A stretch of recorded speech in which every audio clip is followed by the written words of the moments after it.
The silence in the room was a weapon, and Jake Vaughn wielded it with surgical precision. It was a cold, sterile silence, broken only by the rustle of papers, that decided a decade of a life. Across the mahogany table, Cecilia Brooks felt every tick of the clock on the wall as a hammer blow against her future. He pushed the final document towards her, his smile not reaching the cold steel in his eyes. "Sign this, Cecilia, and we can all move on." And when she finally looked up, her voice steady despite the tremor in her soul, and said, "I'll be fine, Jake. You'll see. He did something she would never forget." He laughed. It wasn't a chuckle. It was a deep, dismissive roar of contempt. A laugh that echoed the unspoken words, "You are nothing without me." That laugh was his greatest mistake. The conference room on the 47th floor of the Omni Tower felt like a sterile, high-altitude tomb. Sunlight streamed through the floor-to-ceiling windows, glinting off the chrome legs of the chairs and the polished surface of the table that stretched between them, a glossy brown ocean of separation. For 10 years, Cecilia Brooks had helped build the company housed in this building, Sterling Vaughn Enterprises. Her ideas were the bedrock, her late nights the mortar, her quiet, unwavering support the steel frame. Jake, her husband, was the face, the charismatic, handsome visionary who took her blueprints and sold them to the world as his own masterpieces. Now she was being unceremoniously evicted from the life she had co-authored. Jake's lawyer, a man named Arthur Finch with a face like a well-oiled leather briefcase, cleared his throat. "Ms. Brooks, the terms are, as you'll see, exceedingly generous. A one-time lump sum, the deed to the townhouse and the navy blue sedan. Mr. Vaughn wishes for this to be as amicable as possible." Amicable. The word was a slap in the face. There was nothing amicable about discovering your husband of 12 years was having an affair with the head of marketing, a woman half his age named Tiffany, who thought Synergy was a brand of energy drink. There was nothing amicable about being told your contributions to the company were merely the supportive duties of a wife, legally indistinguishable from arranging dinner parties. Cecilia's gaze flickered from the papers to Jake. He leaned back in his chair, a portrait of magnanimous power in his custom-tailored Tom Ford suit. He hadn't aged a day, the silver at his temples, only adding to his distinguished air. He looked every bit the tech mogul CEO, a title she had practically gifted him. "Sterling Vaughn is valued at $900 million, Jake," Cecilia said, her voice a low, controlled hum. The sound was alien in the vast, silent room. "The initial algorithm for its predictive analytics engine. That was my doctoral thesis." Jake sighed, a theatrical display of patience wearing thin. "Cecilia, we've been over this. You abandoned your doctorate to support my dream. Our dream," he corrected himself, a flick of his wrist dismissing the distinction. "You chose a different path. You can't retroactively claim ownership of ideas discussed over pillow talk. That's not how the world works." "It was more than pillow talk, and you know it." She countered, her knuckles white as she gripped the pen. "I wrote the initial code, on our honeymoon no less, while you were networking by the pool." Finch shuffled his papers uncomfortably. "Ms. Brooks, your name is not on any of the founding documents or patents. Legally, your claim is non-existent." Jake finished for him, his tone sharp and final. "Look, Cecilia, I'm giving you a life of comfort. You will never have to work another day. You can join a book club, take up pottery, travel, do all the things you said you never had time for." The condescension was suffocating. He was painting her as a dilettante, a kept woman whose hobbies were a fair trade for the empire she'd conceptualized. Every word was designed to diminish her, to shrink her down until she was small enough to fit into the neat little box he had constructed for her post-divorce life. She stared at the signature line, her entire world reduced to an inch of blank space. All the sacrifice, the missed holidays, the times she'd worked through the night to fix a critical flaw in the system while he was accepting an award for its flawless performance. It all came down to this: a check and a car, an ending. She took a deep, shuddering breath, the sanitized air of the office burning her lungs. She looked directly at Jake past the smug CEO and saw the man she'd once loved, the ambitious, brilliant, and deeply insecure man who had needed her brilliance to fuel his ambition. That man was gone, replaced by this cold, polished stranger. "I don't want your comfort, Jake," she said, her voice finding a new, harder edge. She pushed the pen away. "I just want you to know that I'll be fine." Her gaze was unwavering. "You'll see." And that's when it happened. Jake Vaughn looked at her, at the woman who had given him everything, the woman he was now casting aside, and he laughed. It started as a low chuckle, a vibration in his chest, then grew into a full-throated, disbelieving roar. It bounced off the glass walls, a sound of pure, unadulterated contempt. It was the laugh of a man who held all the cards, looking at an opponent with an empty hand who had just declared they would win. "Fine," he choked out, wiping a tear of mirth from the corner of his eye. "Oh, Cecilia, you're adorable. What are you going to do? Write a blog? Go back and finish that dusty old PhD? The world has moved on. I've moved on. You wouldn't last 6 months out there. The real world is brutal." He leaned forward, the laughter subsiding into a pitying smirk. "Take the money, Cecilia. It's the last best thing I can do for you. It's your golden parachute into a life of irrelevance. Be grateful." The echo of that laugh was the last thing she heard as she finally mechanically signed the papers. Arthur Finch notarized the signature with a decisive thump. It was done. As Cecilia stood up, her chair scraping softly against the floor, she didn't look at Jake again. She walked out of the room, her back straight, her head held high. But inside she was not broken. She was forged. The heat of his contempt had burned away the last vestiges of the woman she had been. In the ashes, something new and dangerous was beginning to smolder. The echo of his laugh wasn't an insult. It was a countdown. The first month was a study in disorientation. The townhouse, once a symbol of their shared success, now felt like a gilded cage filled with ghosts. Every photograph on the wall was a lie. Every piece of furniture held a memory that now felt tainted. Jake had been surgically efficient, removing his personal effects within a day, leaving behind gaping holes on bookshelves and empty spaces in the closet that seemed to scream with absence. Cecilia moved through the silent rooms like a phantom. For days she did nothing but exist. She'd wake up when the sun was high, make coffee she wouldn't drink, and stare out the large bay window at a world that kept moving without her. The city was a relentless hum of purpose, of people with places to go, things to build, lives to live. Her own life felt like a paused film, the screen frozen on a scene of quiet devastation. Her friends called their voices thick with practiced sympathy. "You're so much better off," her best friend Chloe insisted over the phone. "He was a parasite who fed off your talent." "He won, Chloe," Cecilia whispered back one evening, curled on a sofa that suddenly felt monstrously large. "He has everything, and I have this house, this empty, silent house. You have you, Cecilia. That's what he never understood. He rented your brain. He never owned it." But in the quiet darkness of the night, those words felt like hollow platitudes.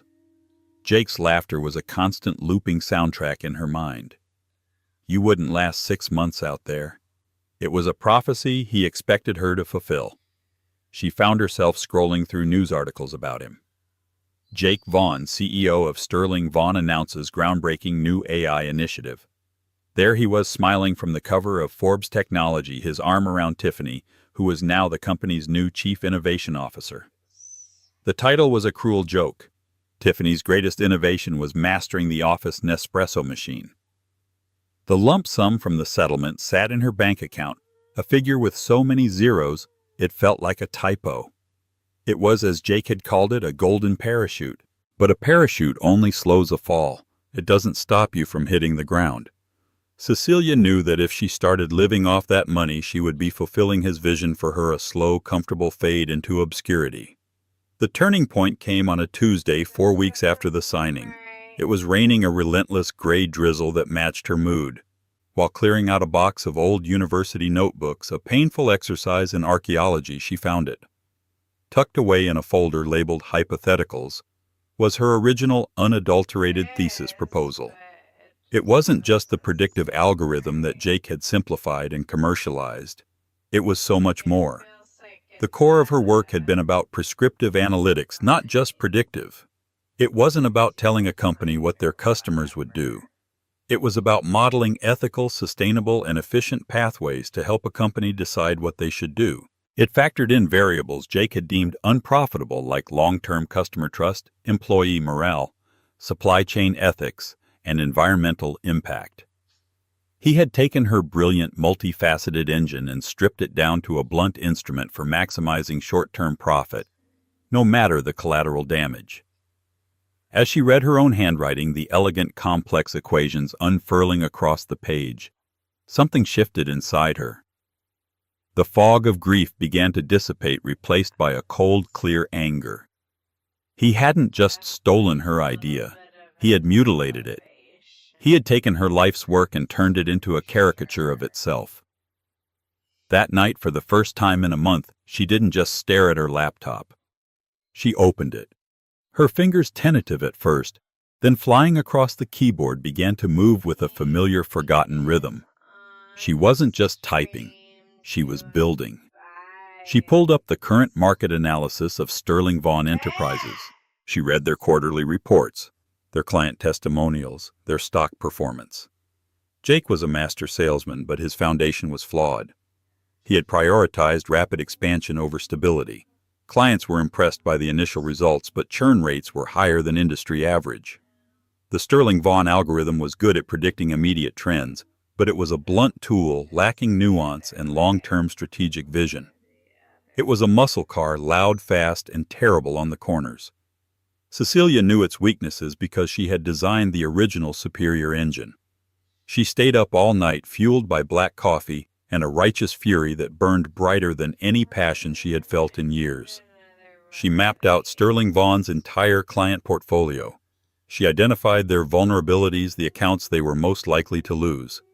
She sketched out a business plan on a legal pad, her handwriting sharp and decisive. She wouldn't go back to her PhD. She wouldn't write a blog. She would do the one thing Jake was convinced she was incapable of doing. She would compete with him. She would take the mutilated corpse of her idea, resurrect it, and build it into the elegant, powerful system it was always meant to be. And then she would use it to dismantle his empire piece by piece. By sunrise, the rain had stopped. Cecilia stood in her home office, the floor littered with papers, her laptop screen filled with code and financial projections. In the center of a whiteboard, she wrote 2 words in bold black marker: Aura Analytics. It was a name that signified light energy and the intangible essence of a thing. Everything that Sterling Vaughan, with its cold, hard name, lacked. She looked at the words not with hope, but with the grim certainty of a general preparing for war. This wasn't just about business. It was about reclamation. She was no longer falling. She was building a new architecture from the ashes of her old life, and its sole purpose was to cast a shadow so large it would blot out Jake Vaughan's son. The 6-month countdown had begun. The second month was a blur of calculated, relentless action. Cecilia sold the townhouse. The real estate agent was shocked. "But it's a magnificent property, Ms. Brooks. The market is trending up." "I need liquidity, not comfort," Cecilia had replied, signing the papers without a flicker of sentiment. The ghosts were evicted. She used a portion of the proceeds to rent a sleek, minimalist apartment and a modest, open-plan office space in a tech incubator downtown, a place humming with the desperate, brilliant energy of startups. The rest of the money, a formidable 8-figure sum, became her war chest. Jake had assumed she would cling to the symbols of the life he'd given her. He had misunderstood her completely. She wasn't sentimental. She was strategic. Her first hire was a man named Ben Carter. Ben was a data engineering genius she'd known from university, a quiet, unassuming prodigy who Jake had once interviewed for a senior position at Sterling Vaughan and dismissed as lacking a killer instinct. Jake's loss was Cecilia's gain. Ben saw the elegance and ethical superiority of Cecilia's full algorithm in a way no one else could. He just took the top layer. Ben had marveled, scrolling through her original code on a projection screen in their empty office. This is a cathedral. He sold them a tool shed. Ben signed on as Chief Technology Officer before she could even offer him a salary package, agreeing to work for equity. His belief in her vision was the first real validation she'd had. Their first 3 weeks were spent in a caffeine-fueled frenzy. They didn't write a single line of new code. Instead, they conducted a corporate autopsy. They delved deep into the known architectural flaws of the Sterling Vaughan system. Cecilia, with her intimate creator-level knowledge, knew exactly where the skeletons were buried. The system had a fatal flaw in its data integration protocols, a shortcut Jake had insisted on to get to market faster. It meant that while it could process huge volumes of existing data, it was clumsy and inefficient at integrating new real-time data streams, the very lifeblood of modern analytics. He's running a V8 engine on bicycle wheels. Ben summarized, a grin spreading across his face. It looks great on the showroom floor, but it can't handle a real race. This was their opening. Aura Analytics wouldn't just be more ethical. It would be faster, smarter, and infinitely more adaptable. They would build the system she had always envisioned. While Ben began assembling a small elite team of coders, all of them brilliant misfits undervalued by the larger tech world, Cecilia focused on the business architecture. She incorporated Aura Analytics, filed the foundational patents under her own name, and began to build the brand. It was the opposite of Sterling Vaughan's loud, aggressive marketing. Aura's branding was quiet, confident, and sophisticated. The message wasn't about domination, it was about enlightenment. Don't just predict the future, understand it. Her next crucial move was contacting Marcus Thorne. Thorne was a legendary venture capitalist, a silver-haired shark who had a reputation for seeing value where others didn't. Years ago, Cecilia had sat next to him at a tech gala. While Jake was across the room holding court, Cecilia and Marcus had engaged in a deep hour-long debate about the future of ethical AI. He had been impressed, telling her, "Your husband has the sales pitch, Mrs. Vaughan, but you have the vision. Be careful you don't lose it." She had never forgotten that. She requested a meeting.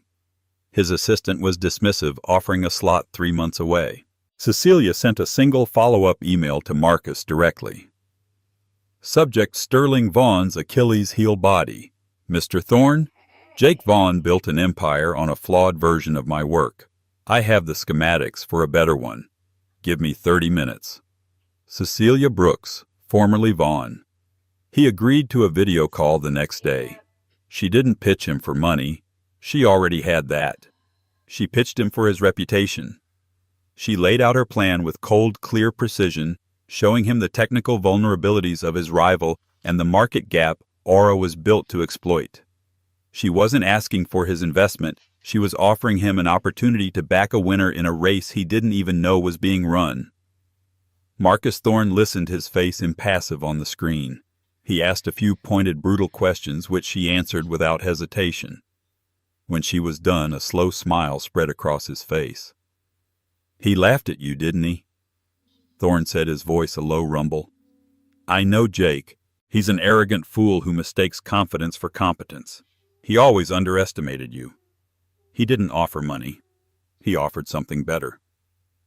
"I'll make a few calls," he said.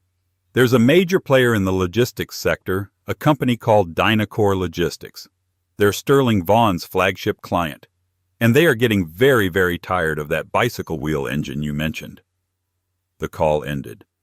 Cecilia leaned back in her chair in the still empty office, the city lights beginning to twinkle outside. The blade was forged. Now it was time to find the first chink in the armor. The 3rd and 4th months were a testament to the power of a focused, singular goal. The Aura Analytics office, once a cavernous, empty space, was now a thrumming hive of activity. Ben's team of 6 elite coders worked in a state of near symbiotic intensity. Whiteboards were covered in complex algorithms, the air thick with the smell of coffee and the low hum of servers. They were building Cecilia's cathedral, and they were doing it at a breathtaking pace. Cecilia, meanwhile, became a master of corporate espionage, all of it perfectly legal. She hired a top-tier market research firm to gather intelligence on Dynacore Logistics' pain points. The reports confirmed Marcus Thorne's tip and her own suspicions. Dynacore, a global shipping behemoth, was struggling with real-time supply chain disruptions.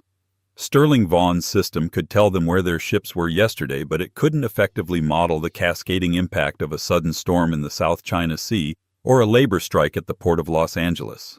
They were making billion-dollar decisions based on stale data. Armed with this knowledge, Cecilia and her team worked with surgical focus. They didn't build a one-size-fits-all product. They built a bespoke, revolutionary solution specifically for the logistics industry. Aura's platform, codenamed Pathfinder, could integrate live weather data, geopolitical news feeds, social media sentiment, and real-time shipping manifest to create a dynamic, living map of the global supply chain. It didn't just predict problems. It prescribed solutions in real-time, rerouting shipments, adjusting inventory levels, and optimizing fuel consumption with an efficiency that was until now purely theoretical. Marcus Thorne made the introduction. The first meeting with the board of Dynacore was nerve-wracking. Cecilia walked into a boardroom filled with grim-faced executives, men and women who controlled a fleet of ships that could span the equator. They were loyal to Jake Vaughn, but they were hemorrhaging money. She didn't start with a sales pitch. She started with their problem. Last Tuesday, your vessel, the Star of Magellan, was delayed by 12 hours due to an unpredicted weather event off the coast of Singapore. That delay, according to our model, will cause a cascading shortage of semiconductor components at a factory in Munich, costing you an estimated $4.3 million in penalty clauses. Sterling Vaughan's system will flag this problem for you tomorrow morning. Ours is flagging it for you right now. On the main screen, she projected Aura's Pathfinder interface. It showed the Star of Magellan, a tiny blip on a massive map, and then, in a series of rapidly expanding red lines, the devastating global domino effect of its delay. Then, with a click, she initiated the Aura solution. Blue lines appeared elegant and precise, showing an optimized rerouting of cargo from another vessel, automated adjustments to the Munich factory's production schedule, and a projected cost mitigation of over 90%. The room was silent. The Dynacore CEO, a formidable man named Robert McKinnon, stared at the screen, then at Cecilia. Mr. Vaughn assured us his new AI initiative was addressing these issues. Mr. Vaughn is adding a new spoiler to his muscle car, Cecilia replied, her voice calm and steady. I'm offering you a Hyperloop. We can run a 2-week confidential pilot program alongside your current system. If we can't outperform Sterling Vaughan by at least 50% in every key metric, I will walk away and personally pay for your wasted time. It was an audacious, impossibly confident offer. They accepted. For the next 2 weeks, the Aura team worked around the clock. The pilot program was a resounding success. It wasn't just better. It was a quantum leap forward. Pathfinder was identifying and solving problems hours, sometimes days, before Sterling Vaughan's system even registered them as a possibility. The day the pilot ended, Cecilia received a call from Robert McKinnon himself. Ms. Brooks, he said, his voice devoid of its earlier skepticism. We need to talk about a full-scale implementation. We will not be renewing our contract with Sterling Vaughan Enterprises. Dynacore wasn't just Sterling Vaughan's flagship client. They were nearly 15% of Jake's annual revenue. It was more than a cut. It was a deep, grievous wound. That evening, for the first time in months, Cecilia left the office before midnight. She went to a quiet, elegant bar and ordered a glass of expensive scotch. As she sipped it, she allowed herself a small, cold smile. She hadn't heard from Jake. Not yet. But she knew he would be feeling it. The first tremor in the foundations of his empire. He still didn't know who was behind Aura Analytics. To him, they were just a mysterious, aggressive new startup. He wouldn't connect the woman he'd dismissed as a future pottery enthusiast with the force that had just poached his biggest client. He wouldn't see her coming until it was far too late. The laughter had stopped echoing in her mind. It was now just a distant, pathetic sound, soon to be drowned out by the roar of a falling giant. The loss of the Dynacore account sent shockwaves through Sterling Vaughn Enterprises. Jake Vaughn, blinded by his own arrogance, initially dismissed it as a fluke. In an emergency all-hands meeting, a recording of which was leaked to a tech industry blog, he called Aura Analytics a flash-in-the-pan startup that had likely undercut them on price with a vaporware product that would soon collapse. He was wrong, and the market knew it. Sterling Vaughn's stock dipped by 7% overnight. It was a minor tremor, but it was the first time his company had ever shown a sign of vulnerability. Cecilia knew Jake's playbook. When threatened, he didn't innovate. He attacked. The first assault was subtle.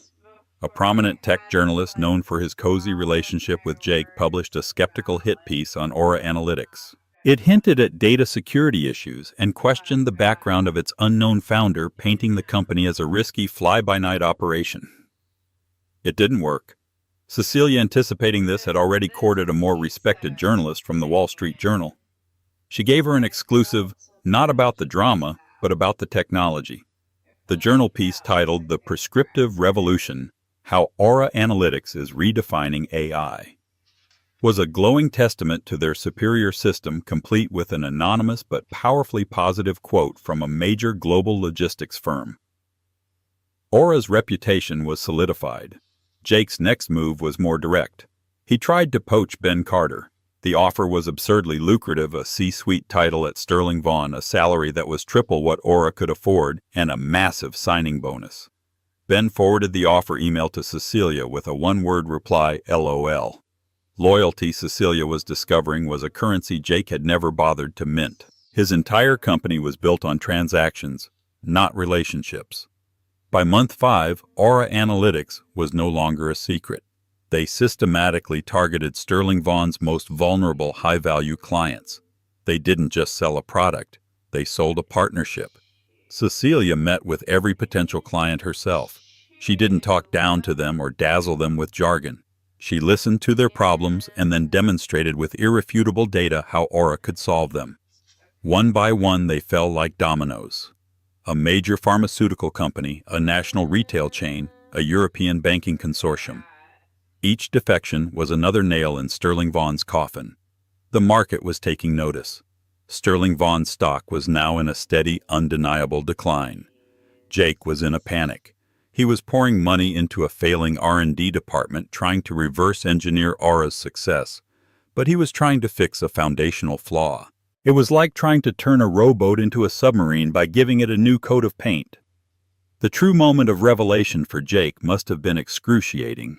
Cecilia imagined him in his sprawling office, the one she had helped him design, staring at Aura Analytics' leadership page on their website, staring at her face. The name Cecilia Brooks, using her maiden name, a name he hadn't heard in over a decade. The woman he had laughed out of his life, the ghost he thought he had exorcised. The first time he reached out, it wasn't a call. It was a legal threat.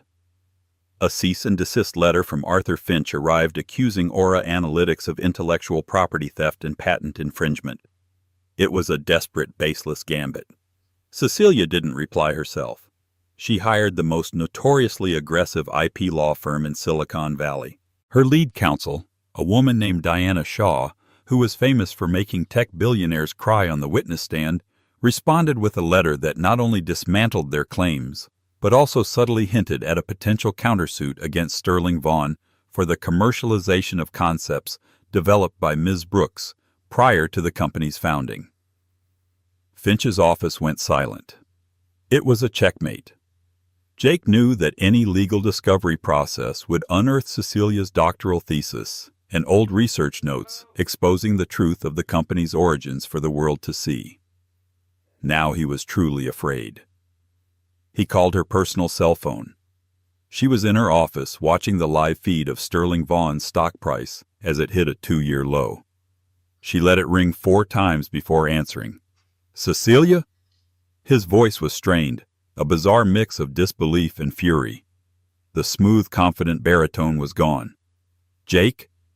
She replied, her tone perfectly neutral, as if speaking to a stranger.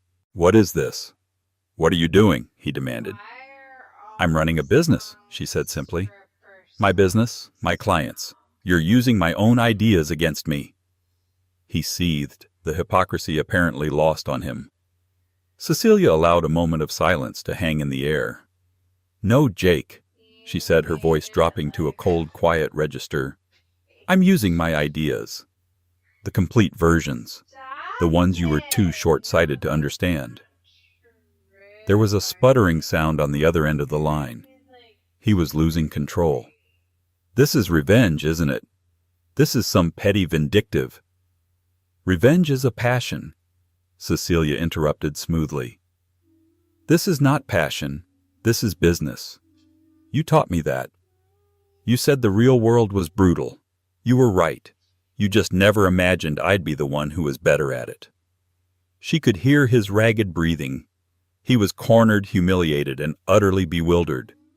The man who saw himself as a king was being dethroned by the consort he had banished. "I will ruin you, Cecilia," he hissed, his voice trembling with rage. "I will burn my own company to the ground before I let you take it." "You already are," she said softly and hung up the phone. She looked at the clock on her wall. It was the end of the 5th month. His prophecy was running out of time. The dawn of the 6th month arrived not with a bang, but with the chilling silence of a coming storm. Jake Vaughn's threat to burn his company to the ground was about to become a self-fulfilling prophecy, enacted not through a blaze of glory, but through the slow, corrosive fire of his own panic. Cornered and hemorrhaging credibility, he made the one move every failing titan makes. He declared a price war. In a tense company-wide memo, he framed it as a bold, aggressive strategy to reclaim the market from opportunistic parasites. He slashed the prices for Sterling Vaughn's services by a staggering 60%, a figure so deep it guaranteed a loss on every new contract. To his beleaguered employees, he sold it as a show of force. In the hollows of his own mind, it was a desperate, panicked gambit to stop the bleeding, to prove he was still in control. He believed he could starve Aura Analytics out, assuming they were a fledgling startup running on fumes. Across the city in Aura's sunlit, vibrant offices, Cecilia watched the news of the price war break on a financial news network. Ben Carter stood beside her, a tablet in his hand displaying their financial projections. "He's doing exactly what we predicted," Ben said, a note of awe in his voice. "Model B, Scenario 4. The cornered animal protocol. He thinks we're vulnerable." Cecilia said, her eyes fixed on the television where a frantic-looking analyst was questioning Jake's sanity. "He thinks we can't sustain a loss. He doesn't realize we're not taking one." She had architected Aura for this very moment. With its lean, elite team, hyper-efficient proprietary code, and zero corporate bloat, Aura's profit margins were astronomical. They could have matched Jake's prices and still remained profitable, but Cecilia refused. Engaging in his war would be to legitimize his tactics. Instead, she executed a countermove of elegant lethality. She authorized a press release announcing a new complimentary Aura partnership program. Every new client would receive 6 months of dedicated on-site integration support and strategic consulting, a service worth millions at no extra cost. The message was clear. While Sterling Vaughn was devaluing its product, Aura Analytics was adding incalculable value to its partnerships. Jake was selling a cheap commodity. Cecilia was offering an indispensable alliance. The effect was immediate and catastrophic for Jake. The last of his wavering clients saw the writing on the wall. Why sign on with a flailing company gutting its own value when they could partner with a stable, innovative market leader who was investing more in them? The internal collapse at Sterling Vaughn accelerated. The hallways of the Omni Tower grew quiet, the atmosphere thick with fear and the scent of packed cardboard boxes. Key talent, the brilliant engineers and data scientists Jake had long taken for granted, began to defect in droves, with many sending their resumes directly to Aura Analytics. The most public and, for Jake, most painful departure was Tiffany. There was no dramatic confrontation. She simply didn't show up for work one Monday. Her security badge was deactivated, her office cleared out. A day later, her LinkedIn profile was updated with a single devastating line: Chief Innovation Officer, open to new and exciting opportunities in forward-thinking organizations. The woman for whom he had torpedoed his marriage had just jumped from his sinking ship without so much as a backward glance. The betrayal was a perfect poetic bookend to his own, a narcissistic wound so deep he could barely process it. The financial press, which had once lionized him, now circled like sharks. A brutal feature in the Wall Street Journal titled, "Vaughn's Folly." Inside the death spiral of Sterling, Vaughn laid his failures bare. It detailed the technological stagnation, the catastrophic loss of key accounts, and the exodus of talent. It painted him as a charismatic salesman who had been outmaneuvered and outclassed at every turn by a mysterious, more agile competitor. The day of the quarterly earnings report was Jake's judgment day. He sat alone in his vast office, the view of the city he had once considered his kingdom, now a mocking panorama of his failure. When his CFO delivered the final report, his face ashen, Jake stared at the numbers in numb disbelief. Revenue had cratered by over 40%. The price war had not only failed to attract new business, but had burned through their remaining cash reserves at an astonishing rate. They had posted a net loss so profound it was an existential threat. The report was released to the public after the market closed. The following morning, the bell at the New York Stock Exchange sounded like a death knell. Sterling Vaughn's stock ticker symbol SCT didn't just dip. It fell off a cliff. It opened down 30%, then 40%, then 50%. Trading was halted twice. By noon, over 60% of the company's remaining value had been vaporized. The $900 million empire was now a penny stock pariah, its smoking ruins a testament to the hubris of its founder. Jake was trapped. The company was drowning in debt, its technology was obsolete, and its brand was toxic. No reputable tech firm would touch them. Bankruptcy was no longer a possibility. It was an inevitability. This was the moment. Cecilia, watching the stocks collapse from her desk, made a call. Operating through a discreet third-party M&A firm known for handling hostile takeovers, she made her move. An offer was presented to Sterling Vaughn's terrified board of directors. It came from an unnamed private technology consortium. The offer was brutally, insultingly low, a fire sale price that would barely cover their secured debts, leaving shareholders with pennies on the dollar. It was, however, the only offer they would ever get. The alternative was Chapter 7 liquidation, a corporate graveyard from which nothing would be salvaged. The board convened an emergency meeting to which Jake was summoned. He walked into the room where he had once ruled as an undisputed king and found himself facing a tribunal.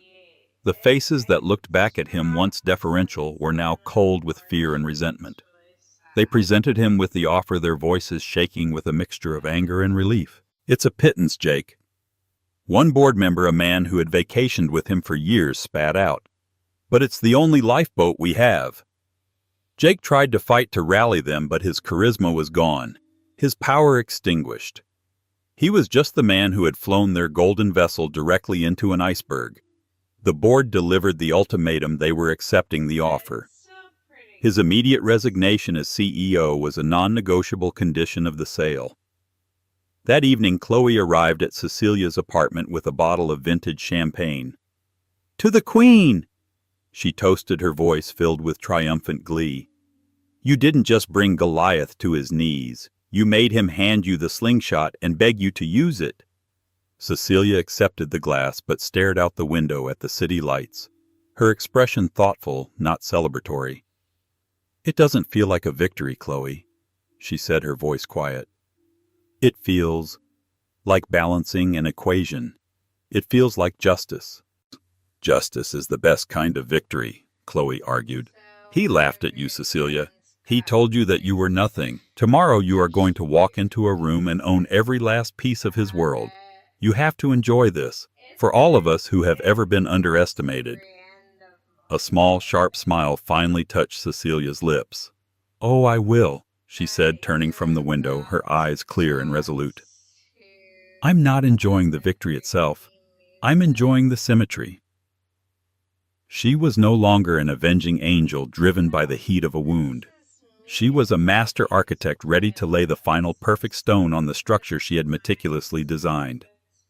The conference room was a precise and deliberate echo. Cecilia had ensured it.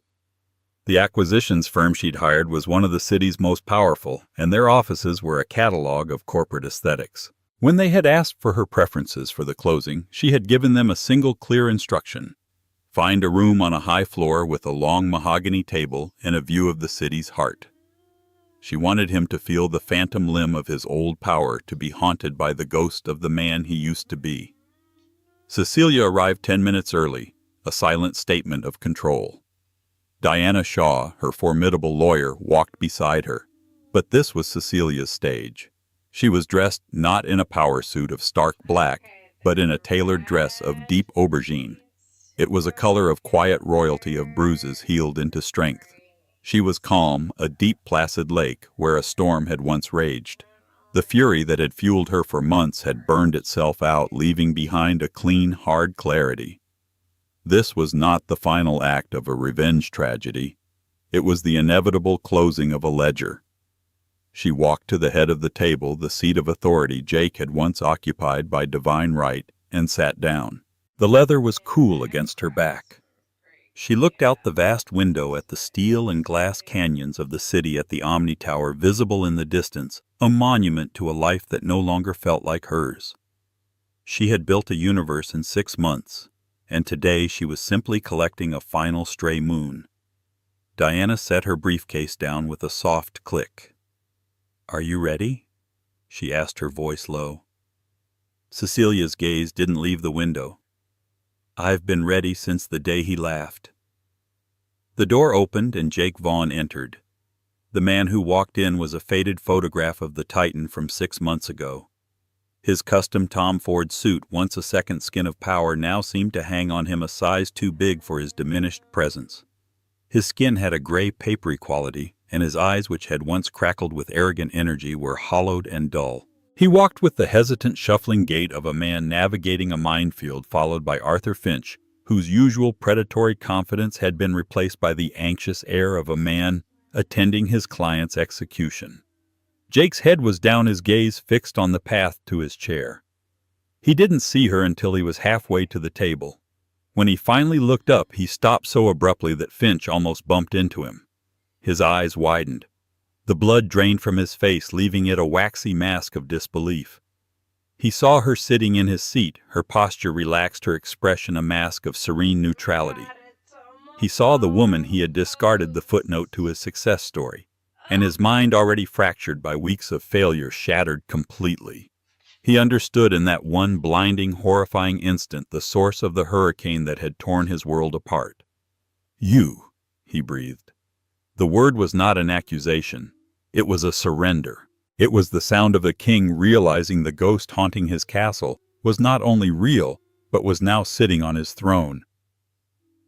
"Hello, Jake," Cecilia said. Her voice was perfectly even, carrying across the silent room with unnerving clarity. It held no triumph, no malice, only the quiet authority of a fact stated.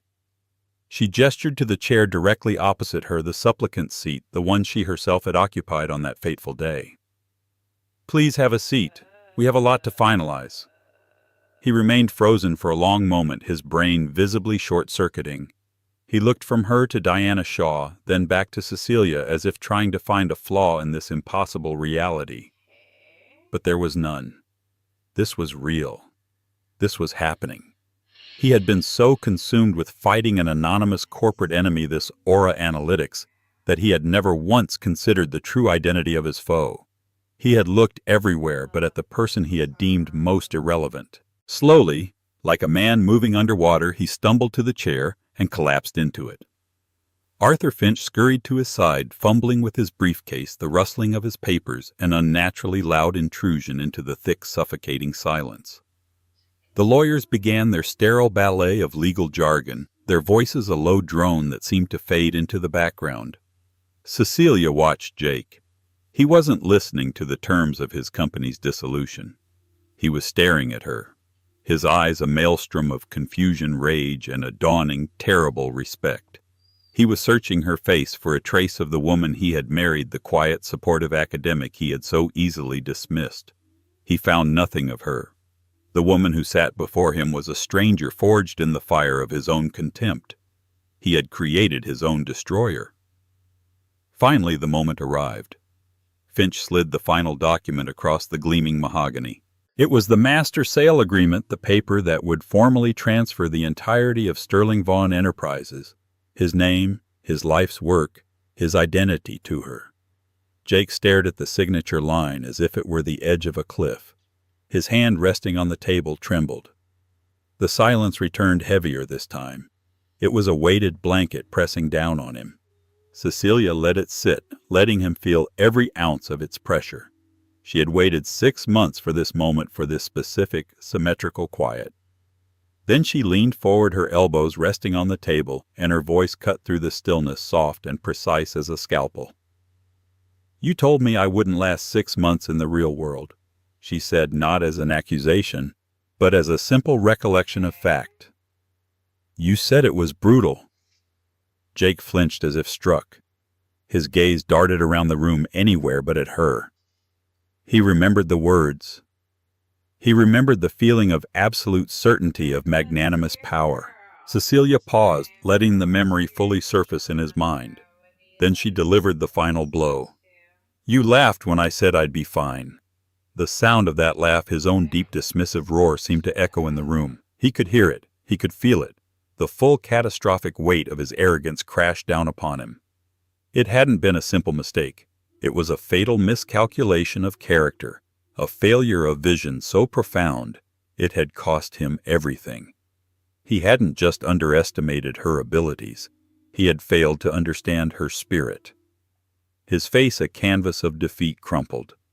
The last of his pride disintegrated, turning to ash. He reached for the pen, his hand shaking so badly he could barely grip it. The scratch of the nib against the heavy paper was the only sound in the room, a ragged final heartbeat.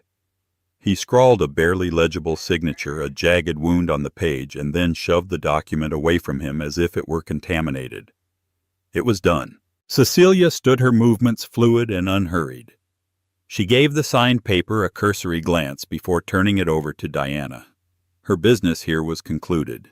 She gave Jake one last long look, a look devoid of pity, empty of triumph. It was a look of closure. The equation was balanced. The debt was paid. She turned and walked toward the door, her heels clicking softly on the polished floor. Each step was a punctuation mark at the end of a long and painful chapter. "Cecilia." Jake's voice was a ragged whisper behind her, a ghost's plea. She stopped, her hand resting on the cool metal of the doorknob, but she did not turn around. To look back now would be to give him an ounce of power he no longer deserved. "What are you going to do with it?" he asked, his voice cracking. "With my company." Cecilia stood motionless for a moment, considering the ruin he had made and the potential that lay dormant within it. She thought of her original thesis, of the elegant ethical system she had envisioned, of a future he had been too greedy to see. "I'm going to make it what it was always supposed to be," she said, her voice clear and final. And with that she opened the door and walked out, leaving Jake Vaughn alone in the echoing silence of the empire he had lost, finally and utterly defeated by the sound of his own laughter. In the end, the story of Cecilia Brooks and Jake Vaughn isn't just about revenge. It's a powerful testament to resilience, a story about reclaiming one's own narrative. It's about the incredible power that can be unlocked when underestimation meets unshakable resolve. Cecilia didn't just build a company. She rebuilt herself using the very bricks her ex-husband had thrown at her.